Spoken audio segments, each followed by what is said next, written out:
हैदराबाद में आयोजित 2025 miss world प्रतियोगिता इस बार न सिर्फ अपने ग्लैमर और अंतर्राष्ट्रीय उपस्थिति को लेकर चर्चा में रही, बल्कि इस आयोजन के दौरान उठे विवादों ने इसे एक वैश्विक बहस का मुद्दा बना दिया है। उन्होंने प्रतियोगिता को बीच में छोड़कर गंभीर आरोप लगाए हैं, जिनमें आयोजकों पर वेश्यावृत्ति जैसे अनुभव देने का आरोप शामिल है। मिला मैगी 7 मई को भारत पहुंची थी और 16 मई को वापस लौट गई। उनके लौटने के कुछ दिन बाद ब्रिटेन के एक चर्चित टैबलॉइड द सन को दिए साक्षात्कार में उन्होंने कहा कि प्रतियोगिता के दौरान उन्हें एक वेश्या की तरह पेश किया गया। मिला ने अपने इंटरव्यू में कहा कि वे वहां बदलाव की मिसाल पेश करने गई थी, मगर वहां का अनुभव पूरी तरह अलग और अपमानजनक था।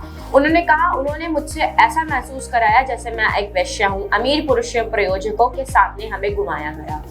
हमें निर्देश दिए गए कि हम पूरे समय उन पुरुषों के साथ बैठकर उनका मनोरंजन करना है। ये मेरी नैतिकता और आत्मसम्मान के खिलाफ था। उनके इस आरोप के बाद तेलंगाना सरकार ने 3 वरिष्ठ आईपीएस अधिकारी शिखा गोयल, राम राजेश्वरी और डीसीपी साईश्री के नेतृत्व में जांच शुरू कर दी है। सरकार ये पता लगाने की कोशिश कर रही है कि प्रतियोगिता के आयोजन में किसी प्रकार की अनुचित व्यवहार, अनियमितता या महिलाएं प्रतिभागियों के साथ दुर्व्यवहार हुआ है या नहीं।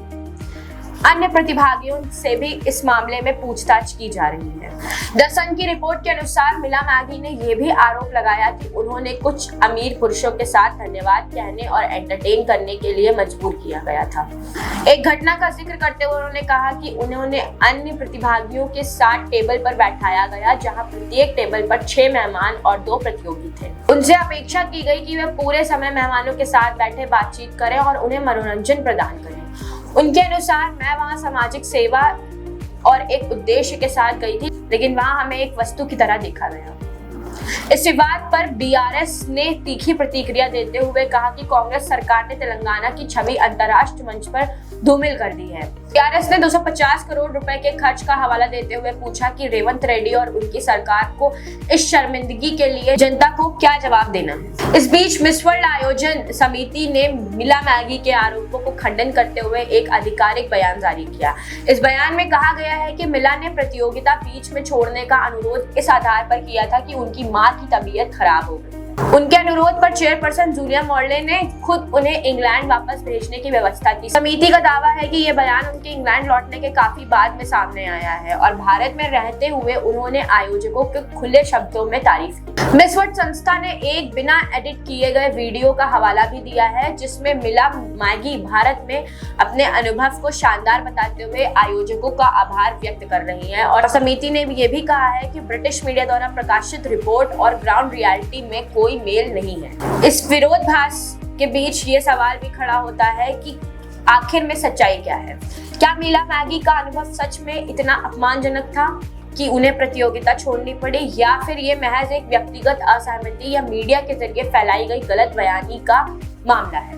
बात यहीं खत्म नहीं होती है। मिला मैगी ने यह भी कहा कि मिस वर्ल्ड जैसी प्रतियोगिताओं की अब जरूरत नहीं रही। उन्होंने आरोप लगाया है कि यह आयोजन एक पुराने जमाने की सोच में अटका हुआ है, जहां महिलाओं को केवल सजावटी वस्तु की तरह देखा जाता है। पूरा दिन मेकअप करके बॉल गाउन पहनकर बैठना, ये सब अब बेमानी है। यदि हमें दुनिया को बदलना है तो ये ताज और सैश किसी काम का नहीं है। उन्होंने कहा, इस पूरी स्थिति से महिला सशक्तिकरण, सौंदर्य प्रतियोगिताओं की प्रासंगिकता और आयोजन में महिला प्रतिभागियों के साथ होने वाले व्यवहार पर गहरी बहस छिड़ गई है। जहां एक आयोजक इसे गलतफहमी कहकर खारिज कर रहे हैं, वहीं दूसरी ओर मिला मैगी के बयान को कई महिला कार्यकर्ता और सामाजिक संगठन गंभीरता से ले रहे हैं। कुछ का कहना है कि सौंदर्य प्रतियोगिताएं अब एक दिखावे का मंच भर बन चुकी हैं, जहां महिलाओं को उनकी सोच, कार्य और समाज के लिए योगदान के आधार पर नहीं, बल्कि उनकी उपस्थिति के आधार पर परखा जाता है। हालांकि ये पहली बार नहीं है जब किसी अंतर्राष्ट्रीय प्रतियोगिता ने इस तरह के आरोप लगाए हैं। इतिहास गवाह है कि विभिन्न आयोजनों में महिलाओं के साथ व्यवहार, स्पॉन्सरशिप और मीडिया प्रबंधन को लेकर कई बार विवाद उठ चुके हैं, लेकिन इस बार मिला मैगी जैसी एक प्रतियोगी द्वारा खुले तौर पर सार्वजनिक रूप से इतना बड़ा आरोप लगाया मिस वर्ल्ड जैसे प्रतिष्ठित आयोजन के लिए एक गंभीर झटका है।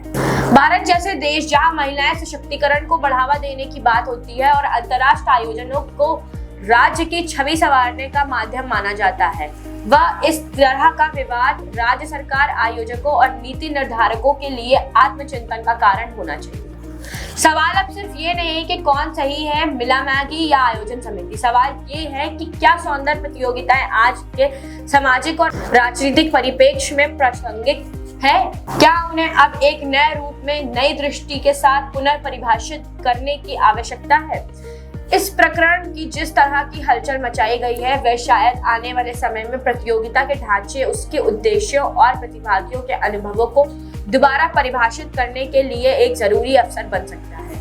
आयोजन सिर्फ मंच और स्पॉटलाइट नहीं होते हैं, वे प्रतिनिधित्व और गरिमा के प्रतीक होते हैं, और जब किसी प्रतिनिधि को मंच पर अपमानित महसूस होता है तो वह केवल व्यक्तिगत मुद्दा नहीं रहता, वह वैश्विक मंच पर एक चेतावनी बन जाता है। आपकी क्या राय है ये हमें कमेंट बॉक्स में जरूर बताएं, और ऐसी और खबरों के लिए देखते रहें द पेज 19।